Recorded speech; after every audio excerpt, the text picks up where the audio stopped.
नमस्कार दोस्तों, मेरा नाम पंकज चौहान है। मैं फिर एक बार आपके सामने रीजनिंग की थर्ड क्लास लेकर आया हूं। मैंने जैसा कि बोला था कि सिर्फ ये 10 वीडियो देख लो, आपका सिलेक्शन पक्का है।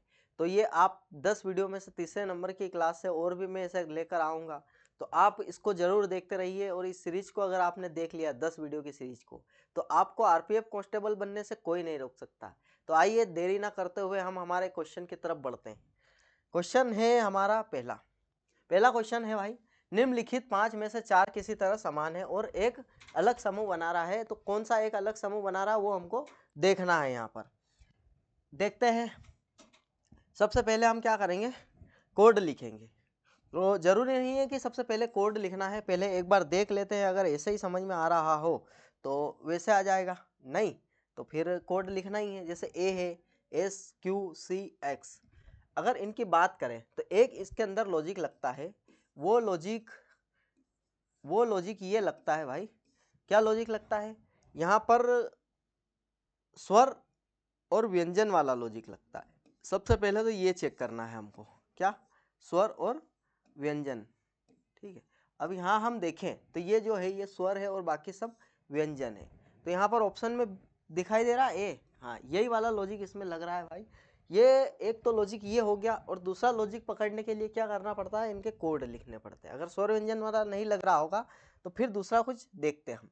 इसी प्रकार से आइए क्वेश्चन दूसरे नंबर की तरफ बढ़ते हैं। अब ये कूट भाषा में ये इसको ये लिख दिया है और इसको क्या लिखना है ये हमको बताना है। तो यहाँ पर क्या है कि अल्फ़ाबेट दे रखे हैं और अल्फ़ाबेट से इसने क्या करा है, यहाँ पर नंबर्स दे दिए। तो हम देख पा रहे हैं भाई, कोड अगर याद हो हमको तो आसानी से पता चल जाएगा। C का 3 होता है डायरेक्टली, H का 8, I का 9 और P का 16। अगर कोड याद है, कोडिंग डी कोडिंग की मेरी पहली क्लास आपने देखी है, तो आपको कोड जरूर याद होंगे। और कोड याद होंगे तो ये क्वेश्चन चुटकियों का है, क्या है, कुछ सेकंड का क्वेश्चन है। जैसे G7, U21 और L12 और F6, ये कोड कहाँ पर दिख रहा है आपको भाई? कहाँ दिख रहा है? 72 11 26 पहला नंबर का कोड है। बस यही इसी प्रकार से क्वेश्चन के आंसर और इसी प्रकार के क्वेश्चन हमको परीक्षा में देखने को मिलेंगे, अलग कुछ नहीं देखने को मिलेगा। ठीक है, अब ये दे रखा है, इसमें से एक अलग है, देखते हैं क्या है। 4 एक जैसे और एक अलग है। यहाँ देखते हैं, कोड लिखना पड़ेगा इसका 26 और 21। ठीक, अगर इसमें से माइनस करें हम, क्या करें माइनस, तो क्या आ जाएगा यहाँ पर 5। ठीक है, x 24 और माइनस 18, इसको क्या आ जाएगा 24 में से 6। ठीक, और उसके बाद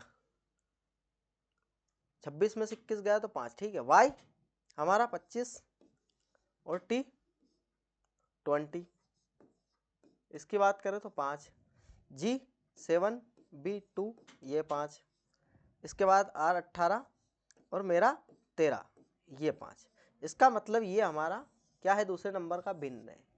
ठीक है, ये कोड लिखने के बाद कितनी आसानी से हमको पता पड़ पाता है कि कौन सा अलग होगा कौन सा सही। अब इसकी बात करें, अगर G7 P16, आई नो आई का क्या है, नो है। ठीक है, तो यहाँ पर हमको पूछा गया है इसका क्या होगा।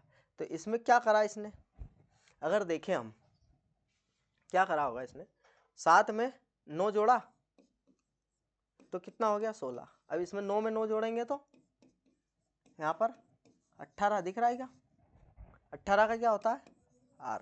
बिल्कुल बिल्कुल यही लॉजिक लगने वाला है भाई। ठीक है, आगे बढ़ते हैं। हाँ भाई, मैं ये एक बात बोलना चाह रहा था। पढ़ाई के लिए अगर बात करें हम, तो क्या है कि बहुत सारा का क्या मन नहीं लगता पढ़ने में, और परीक्षा में फेल हो जाते। 1 अटेम्प्ट 2 अटेम्प्ट 3 अटेम्प्ट, क्या है कि सालों निकल जाते हैं, लेकिन परीक्षा एग्ज़ाम जो पास नहीं हो पाते। उसके लिए एक मेरे तरफ से एक राय है आपके लिए। राय ये है कि भाई जब भी पढ़ो ना, तब एकदम कॉन्सेंट्रेट होकर के पढ़ना, और मौका अपनी ज़िंदगी को एक ही बार देना। जैसे मान लो कि हमको एग्ज़ाम निकालना है, कौन सा, ये आरपीएफ का एग्ज़ाम निकालना है। ठीक है, एसआई का, कांस्टेबल का, कोई सा भी एग्ज़ाम, बैंक का एग्ज़ाम है, किसी भी चीज़ का एग्ज़ाम निकालना है अगर, तो क्या करना होता है कि इसको टाइम दे दो, आप अपने आप को टाइम दे दो और एग्ज़ाम को भी टाइम दे दो। क्या टाइम देना है, तो मान लीजिए कि मेरे को बैंक की एग्जाम क्लियर करनी है, अब मेरे को कौन से आरबीआई की करनी है, एसबीआई की करनी है, या फिर आरआरबी की करनी है, या फिर आरपीएफ कांस्टेबल की एग्जाम निकालनी है। अब मेरे को पता है मेरी कैपेबिलिटी क्या है कि मैं अगर मान लो कि 60 डे तैयारी करूंगा, क्या करूंगा, और एग्जाम को क्रैक कर दूंगा इसको, ठीक है। ये हमको पता रहेगा, हमारी कैपेबिलिटी हमको पता है। मैं चाहता हूं कि मैं 100 दिन में एक एग्ज़ाम, मेरे को पता है कि मेरी औकात 100 दिनों में एक एग्ज़ाम निकालने की है, तो मैं क्या करूंगा कि एक बार चांस दूंगा भाई, 3 बार से ज़्यादा चांस देना नहीं है। यहाँ पर 3 बार से ज़्यादा चांस हमको देना नहीं है। एक बार चांस दे दो खुद को, भाई 100 दिन में एग्ज़ाम क्रैक कर, नहीं हुई, दूसरा दे दो, तीसरा दे दो, लेकिन तीसरे के बाद भाई अपने अपने काम धंधे पे लग जाना है, दूसरा कोई काम ढूंढना है, स्किल पर काम करना है, कुछ भी करना है। लेकिन यहाँ पर ये चीज़ें अगर अपने जीवन में लाओगे तो क्या है कि समय भी खराब नहीं होगा और एग्ज़ाम भी निकल जाएगी। अगर मान लो कि आपने 100 दिन दिए हैं तो 100 दिन ऐसा पढ़ना है कि वो एग्ज़ाम क्रैक हुए, उसके बाद कुछ नहीं दिखना चाहिए 100 दिन तक, अगले 100 दिन तक हमको कुछ नहीं दिखना चाहिए, ठीक है, उस एग्ज़ाम के अलावा। और 100 दिन ये मान के चलना है। आप एक चीज़ सोचिए गहराई से कि हमारे जीवन के मान लो 60 साल का जीवन है, और 60 साल में अगर 100 दिन हमने हमारे जीवन को सुधारने में दे दिए और देना, अब आप खुद समझदार हो, समझिए कि 100 दिन कैसे देना है। अगर हमारा जीवन सुधर रहा है 100 दिनों के अंदर तो कैसे देना। आइए क्वेश्चन की तरफ बढ़ते हैं, हम देखते हैं। जो मैंने बताया अगर उसको गहराई से उतारोगे और समझोगे तो बराबर आप कोई सी भी एग्ज़ाम क्रैक करने में, यूपीएससी एग्ज़ाम क्रैक कर दोगे, अगर मैंने बताया उस हिसाब से अगर आप चलते हो तो, ठीक है। देखते हैं भाई, ये कोड दे रखा है हमको, कोड निकालने के लिए क्या तरीका है, यही लॉजिक क्या देखना है हमको, इसका कोड लिखना है और देखना है लॉजिक क्या लगता है। इसका जो कोड दे रखा है उसका भी कोड हम यहाँ पर लिख लेंगे। एन का होता है 14, जैसे मैंने याद कराया था आपको। एन का 14 कैसे लिखेंगे हम, ये एन का ये डंडा और इसको थोड़ा सा नीचे बढ़ाएंगे तो 4 जैसा दिख रहा है, ये एन का 14 ऐसे। डी का 4 सबको याद है, एक्स खतरा 24 घंटे बना रहता है। उसके बाद G7, जी के अंदर ही यहाँ पर 7 छुपा हुआ है, ये यहाँ पर, इसलिए G7। O15, ठीक है, इजोटी में हमने याद किया था। अब देखते हैं भाई क्या लॉजिक लग रहा है। मैंने बताया था आपको क्रॉस, क्रॉस तो मेरे को दिख नहीं रहा है यहाँ पर कुछ भी। पार्टीशन कर सकता है, बिल्कुल पार्टीशन कर दिया इसने, ठीक, ये पार्टीशन कर दिया। पार्टीशन में मेरे को लग रहा है 5 है तो बीच में एक अलग ही रहेगा, और बाकी आइट साइड, जैसे यहाँ पर देख रहा हो तो +2, यहाँ पर देख रहा हो तो +2, यहाँ पर भी +2 कर रहा है और यहाँ पर भी +2 कर रहा है, ठीक है। ये कोड अपने को लॉजिक समझ में आ गया। और ये माइनस क्या कर रहा है, 3 कर रहा है, ये -3 कर रहा है, ठीक। अब ऐसा कैसा लॉजिक हमको इस पे लगा करके आंसर लाना, और इस आंसर को आपको लेकर आना है। लॉजिक तो मैंने बता दिया है, सिर्फ अप्लाई करना है और कमेंट बॉक्स में कमेंट करना है इसका आंसर। देखता हूँ कितनों का आंसर सही आता है, ठीक है। लाभ से रिलेटेड है हानि, इस टाइप के क्वेश्चन 2-3 देखने को मिलेंगे।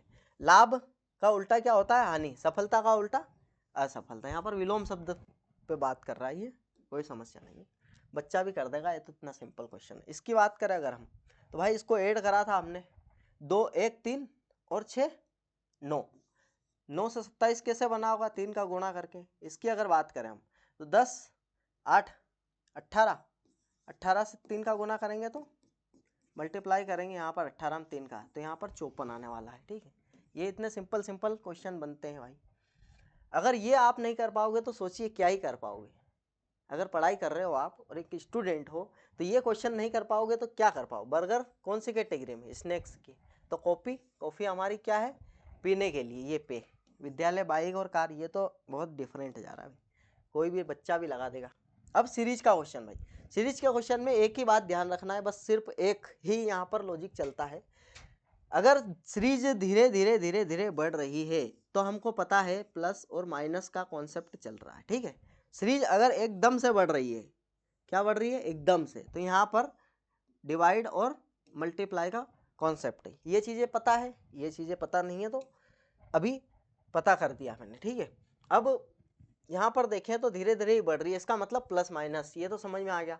अब इसमें मेन चीज़ क्या होती है, सबसे पहले हमको डिफरेंस, जैसे कि हम कोडिंग डिकोडिंग के सवाल में लॉजिक पहचानने के लिए क्या करते हैं, उसके कोड लिखते हैं। उसी प्रकार से यहाँ पर सीरीज में भी एक काम करना होता है हमको, यहाँ पर डिफरेंस निकालना होता है। अगर आपने डिफरेंस निकाल लिया तो समझिए कि सीरीज का जो क्या कॉन्सेप्ट लग रहा है वो ऑटोमेटिक पता चल। जैसे इसकी बात करें अगर हम तो यहाँ पर 9 आ रहा है, इसका डिफरेंस 9 आ रहा है।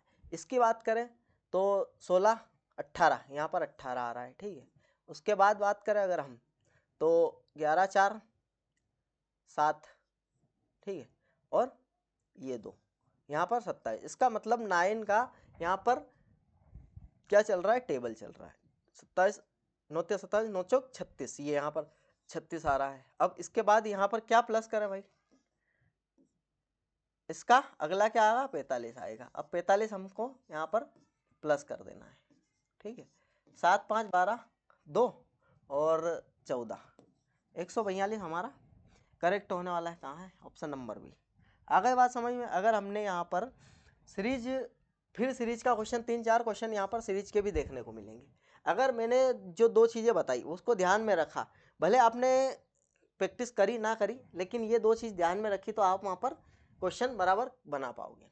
अब यहाँ पर देखते हैं हम, फिर हमको क्या करना है, डिफरेंस निकालना है। क्या निकालना है, डिफरेंस। अब डिफरेंस निकाला अगर हमने तो यहाँ पर 14 7, ठीक है, 3 1 2, ये 27 आ गया।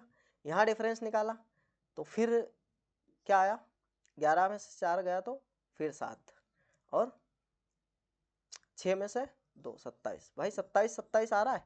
यहाँ देखें अगर हम तो यहाँ भी 27 आ रहा है। इसका मतलब 27 यहाँ पर जोड़ते जा रहा है। ये क्या कर रहा है, जोड़ते। अब 125 में भी हम 27 को ऐड कर देंगे। 5 7 12 4 5 और 1 152। 152 कहाँ दिख रहा है, ऑप्शन नंबर डी। आ गई बात समझ में। जैसे हम सीरीज का जो, अब कुछ लोग बोल रहे होंगे कि ये तो बहुत सिंपल है। भाई आरपीएफ कांस्टेबल का पेपर है, पहले ही सिंपल बनता है तो इसमें सिंपल ही आएगा, तो मैं सिंपल ही क्वेश्चन करवाने वाला हूँ, ठीक है। आरपीएफ कांस्टेबल की बात हो रही है यहाँ पर, ठीक है। एसआई की बात होती तो थोड़ा सा लेवल बढ़ के आता। अब यहाँ पर इसी प्रकार के क्वेश्चन हमको देखने को मिलेंगे। अब इसकी बात करूँ अगर मैं तो 14, अगर यहाँ से 7 और 1 17, ठीक है। इसको माइनस करूँ मैं तो यहाँ पर क्या आने वाला है, 4 3 34, 17 दूनी 34। अब यहाँ पर बात करें अगर हम तो फिर क्या आ गया, 15 8 7 और 17। अच्छा 17 34, फिर 34 आने वाला है, मतलब ये हमको सीरीज पकड़ में आ गई। 17 34 17 34 17। अब इसको 109 में फिर हमको क्या करना है, 17 ऐड करना है भाई। 109 में यहाँ पर 17 ऐड करना है, ठीक है। अब 9 7 16 2 1 126 कहाँ है, ये पहला ही नंबर। आ गई बात समझ। कितने सिंपल क्वेश्चन है भाई। अगर हमने ऐसे ही 10 क्लास अटेंड कर ली, सिर्फ 10 क्लास की बात कर रहा हूँ मैं, ये जो 10 बनाने वाला हूँ ना, ऐसे अटेंड कर ली, मैं एक सिंपल लेकर आऊँगा और एक थोड़ा सा मॉडरेट, ये इसके अलावा यहाँ पर जाने वाला है नहीं, ठीक है। या तो सिंपल पेपर बनेगा या मॉडरेट। तो मैं क्या करूँगा, 10 में से 5 मॉडरेट करवाऊँगा आपको पेपर और 5 सिंपल करवाऊँगा। अगर सिंपल आया तो भी कोई समस्या नहीं और मॉडरेट आया तो भी कोई समस्या नहीं। अब यहाँ देखें अगर हम 7 माइनस करा तो 11 और यहाँ पर 18 माइनस किया तो कितना बचेगा, 22, ठीक। उसके बाद यहाँ देखें 44, मतलब 11 2, फिर इसका 2, फिर इसका 2, अगर किया तो 88, ठीक। अब 88 यहाँ पर दिख रहा है मेरे को, इसका भी 2 करूँगा अगर मैं गुणा तो क्या आएगा, 88 का 2 गुणा करेंगे तो 16 16 और 1 17। इसको 172 को इसमें जोड़ देंगे भाई, ये 348 कहाँ गया भाई, ऑप्शन नंबर सी। कितने सिंपल, कितने आसानी से बन पा रहे हैं। अगर हमने यहाँ पर सीरीज का जो डिफरेंस निकाल लिया, सीरीज में डिफरेंस निकाल लिया, कोडिंग डिकोडिंग में कोड लिख लिया, उसके बाद क्वेश्चन सट से हो जाएंगे, समस्या आने वाली नहीं है, ठीक है। अब देखते हैं हम क्या बोल रहा है, एफ के बाएं से तीसरे स्थान पर कौन बैठा है। अब क्या बोल रहा है भाई, क्वेश्चन पढ़ते हैं। 6 छात्र हैं, दक्षिण की ओर मुंह करके बैठे हैं, ठीक है। ये 1, ये 2, ये 3 4 5 और ये 6 छात्र, यहाँ पर 6 छात्र है भाई। अब क्या बोल रहा है, दक्षिण की ओर मुंह, पहला पढ़ते हैं, ए और एफ पंक्ति के अंत में बैठे हैं। और उसके बाद क्या बोल रहा है, ए और एफ पंक्ति के अंत में बैठे हैं। ये तो समझ में आ गया, ए और एफ। ए से रिलेटेड और कोई जानकारी है क्या? सी जो ए के दाएं से चौथे। भाई यहाँ पर ये समझो कि अगर ए से रिलेटेड एक और जानकारी तो हमको बिठाने में समस्या नहीं आएगी। कैसे? ए के दाएं से चौथे स्थान पर है। अब ए अगर मैं यहाँ बिठाता हूँ, ठीक है, तो इसका दायां इधर होगा, इधर तो बैठा नहीं है। इसका मतलब अगर देखें हम तो ए को अगर हम यहाँ बिठाते कहाँ पर, तो इसका दायां इधर होने वाला है, क्योंकि ये दक्षिण की तरफ देख रहे थे। इसका दायां इधर होगा, बायां उधर होगा। ठीक, अब देखें हम तो ये क्या बोल रहा है, दाएं से चौथे स्थान पर सी, 1 2 और 3, और ये सी यहाँ पर। अब ए और एफ तो कॉर्नर पे बैठे ही है, कोई दिक्कत वाली बात नहीं है। आ गई बात समझ में? ये 3 बैठ गए। अब क्या बोल रहा है कि जो बी और डी एक दूसरे के निकट बैठे, लेकिन ए और एफ के पड़ोसी नहीं है। अब ए और एफ का पड़ोसी नहीं है तो या तो बी यहाँ आएगा या डी यहाँ आएगा। ए और एफ का पड़ोसी है नहीं है। एफ और डी के मध्य में कौन बैठा है यहाँ पर? एफ और डी के मध्य में बैठा है यहाँ पर सी, तो इसका मतलब डी यहाँ पर आने वाला है। ये क्लियर कर दिया इसने। क्या कर दिया? क्लियर कर दिया। अगर एक लाइन और पढ़ लेते तक समस्या नहीं आती हमको। ये और जो बचा वो यहाँ पर आने वाला है। क्या बचा? ई। ये हो गया सोल्व। ठीक है, अब इसको क्या पूछ क्या रहा है क्वेश्चन? एफ के बाएं से तीसरे स्थान पर। अब एफ यहाँ पर बायां तीसरा, पहला दूसरा तीसरा, ये। अब क्या बोल रहा है ये? अब इसमें भी इसने क्वेश्चन में भी क्वेश्चन दे दिया हमको। डी ई के दाएं से दूसरे स्थान पर बैठा है, डी ई के दाएं से तीसरे दूसरा बैठा है, सी एफ के दाएं में बैठा है। सी जो है एफ के दाएं में नहीं, ये भी गलत, ये भी गलत।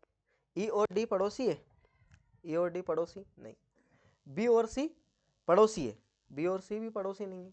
ये तो हमारे गलत हो गए। इसको देखते हैं हम। यहाँ पर बाएं से तीसरे स्थान पर कौन बैठा है भाई? एफ के बाएं से तीसरे स्थान की अगर बात करें हम तो कोई नहीं बैठा है। यहाँ पर क्या है कि क्वेश्चन थोड़ा सा मैच हो चुका है। ये क्वेश्चन नहीं है, क्वेश्चन कुछ और है इसमें। ठीक है, अब वो उसको मैं देखना पड़ेगा, चेक करना पड़ेगा। आगे बढ़ते हैं, कोई बात नहीं, होता है। अब ये 5 वर्ड दे रखे हैं हमको, इसमें से एक अलग है। अब एक अलग हमको समझ में आएगा। एक कौन सा अलग है? क्या है? 4 इसमें से एक जैसे आसान, सरल, ये सब जो शब्द है, सहज, सीधा, ये सब क्या है? एकदम सीधे शब्द है, मतलब सरल शब्द है अपन जो बोलते हैं। और कठिन की बात करते हैं, मतलब हार्ड की बात कर रहा है। ये हार्ड की बात कर रहा है, और ये बाकी जो 4 वर्ड है वो इजी की बात कर रहे हैं यहाँ पर। ठीक है, अब ये जो 4 वर्ड है ये इजी है, और बाकी एक कठिन वाला जो हार्ड है। ठीक है, ऐसे ही हमको पहचानना है। बहुत सिंपल देगा, ऐसा कोई दिक्कत वाली बात नहीं। ये जो पासे वाली बात करी, पासे वाला पहले भी मैं समझा चुका हूँ कि ये जो रिपीट हो रहा है इसको लिखेंगे। उसके बाद इधर अगर चल रहे हैं तो इसमें भी इधर चलेंगे, उल्टा चलना है तो उल्टा चलेंगे, कोई दिक्कत नहीं। अब जी के बाद आ रहा है आई, और यहाँ पर एल, उसके बाद यहाँ पर फिर जी के बाद जे और के। ठीक है, अब यहाँ पर एक जी जो रिपीट हो रहा है उसको मिटा के ने क्या करना है हमको, जो यहाँ पर दे नहीं रखा है, जस्ट लाइक दैट। क्या दे नहीं रखा है? कोई बात नहीं, छोड़ो। जो दे नहीं रखा है वो लिखना होता है। जैसे जी आई एल जे और के, क्या नहीं दे रखा भाई? यहाँ पर हमको के जे है, एच नहीं दे रखा है, तो इसके नीचे हमको क्या रखना है? एच रखना है। तो ये हमारे परफेक्ट कोड बन जाते हैं।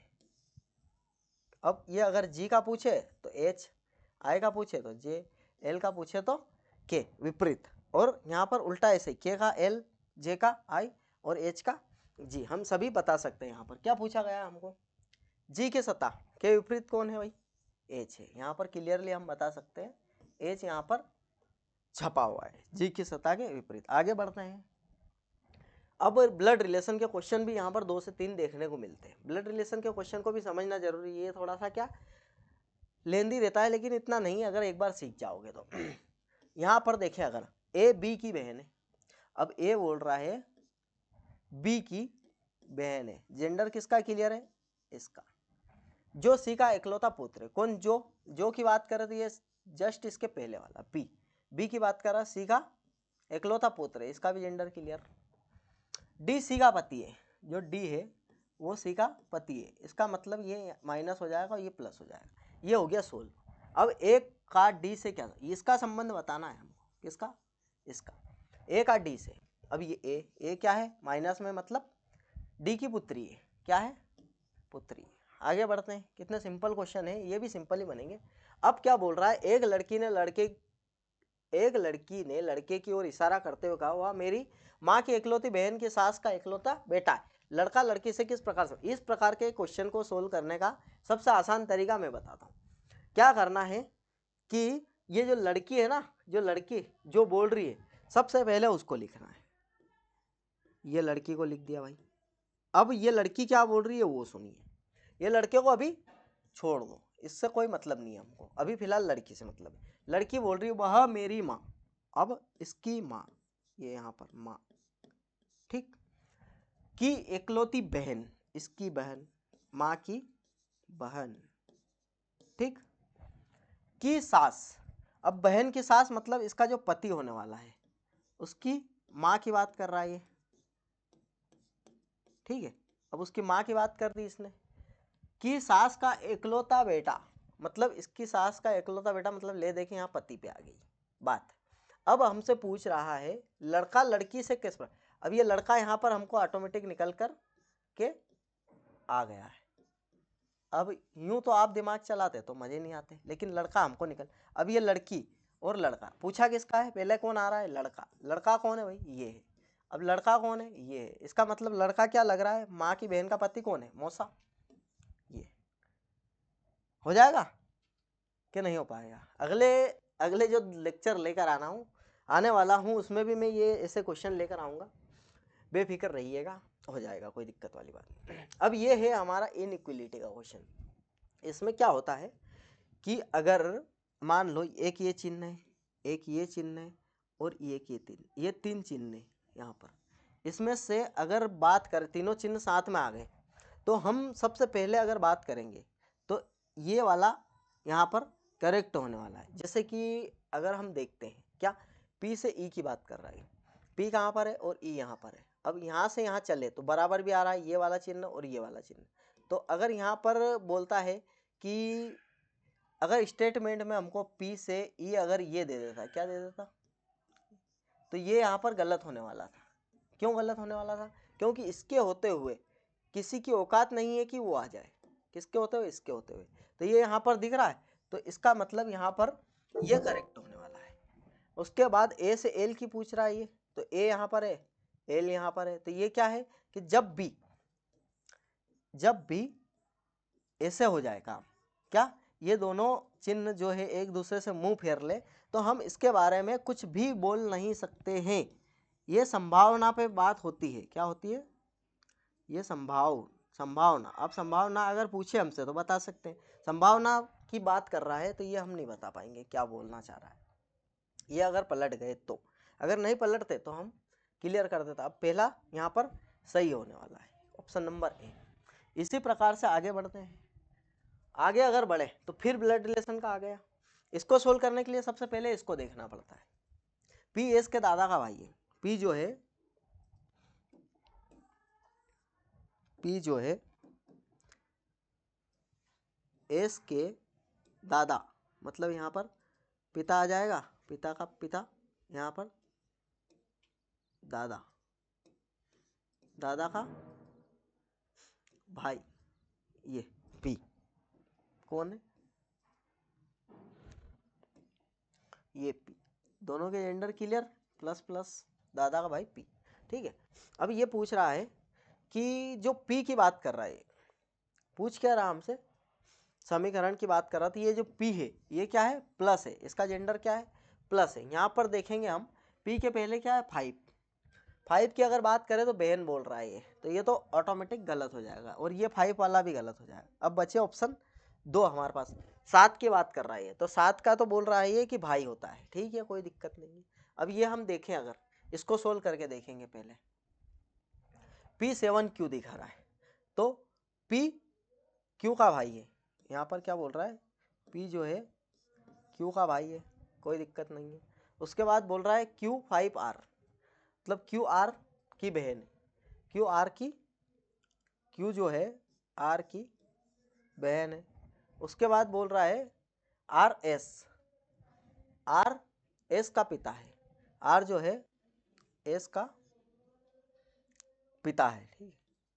अब यहाँ पर क्या बोल रहा है, ये पूछना क्या चाह रहा है हमसे कि P S के दादा का भाई, P जो है S के दादा पे तो गया ही नहीं है ये, ठीक है। ये सेम जेंडर, एक ही जेंडर नीचे गया है, तो इसको तो हम बता नहीं सकते, ठीक है। अब उसके बाद ऑप्शन यहाँ पर ये गलत हो गया, तो सही कौन सा होने वाला है, ये होने वाला है। एक बार सोल्व करके देखेगा, जरूरत नहीं है ऐसे, तो मेरे हिसाब से तो जरूरत है नहीं, क्योंकि तीनों ऑप्शन गलत हो गए थे, ये तो सही होने वाला है ही सही, ठीक है। अब आगे देखते हैं हम, ये बोल रहा है गुणा और प्लस को आपस में बदलना है और माइनस और डिवाइड। ये कल के क्वेश्चन में क्या है, थोड़ी मिस प्रिंटिंग हो गई थी, इसको मैं वापस लेकर आया हूँ। अब इसमें करना कुछ नहीं रहता है, ये जो नंबर से इसको लिख लो जगह छोड़ करके, क्या करना है, जगह छोड़ करके नंबर लिखना है, बस, इसके अलावा कुछ नहीं करना। अब देखते हैं हम, डिवाइड को क्या लिखा है इसने, माइनस, माइनस को डिवाइड, ये हो गया। गुणा को प्लस और प्लस को गुणा। अब यहाँ देखें तो 8 चौक 32, 4 चौक 16, और इसमें से 9 अगर जाएगा, 16 और 44 की अगर बात करें हम, इनको दोनों को अगर ऐड कर लें हम यहाँ पर, तो क्या होने वाला है, ये 60, 60 में से 9 गया तो 51। भाई बोर्ड मास याद है, गणित वाले सर हमारे जो दिलीप सर हैं वो बताएंगे बोर्ड मास के बारे में, क्लास लेंगे वो बोर्ड मास की, उसमें बोर्ड मास शायद उनने पढ़ा भी रखा है। बोर्ड मास अगर पढ़ लिया आपने तो ये जो सवाल है इसको आसानी से कर पाओगे। बोर्ड मास अगर इसमें नहीं लगाया तो ये गलत होने वाला है हमारा, ठीक है। ये ऑप्शन नंबर डी इसका सही होने वाला है। आगे बढ़ते हैं, नेक्स्ट क्वेश्चन की बात करें तो ये हमारा सिलोज्म, सिलोज्म के भी 2 क्वेश्चन देखने को मिलेंगे भाई। सिलोज्म के सिंपल सिंपल क्वेश्चन, यहाँ पर जितने भी क्वेश्चन देखने को मिलेंगे वो सभी सिंपल क्वेश्चन देखने को मिलेंगे। अब सभी खिड़कियां दीवारें, सभी खिड़की जो भी है, ये खिड़की जितनी भी खिड़की है वो क्या है, दीवार है। अब क्या बोल रहा है, ये दीवार, ठीक। सभी दरवाजे खिड़कियां हैं। अब सभी दरवाजे, ये यहाँ पर दरवाजा बना देते हैं भाई, ये दरवाजा, जितने भी दरवाजे हैं वो खिड़की हैं, और जितने भी खिड़की है वो दीवार है। क्लियर, ये डायग्राम बनेगा भाई।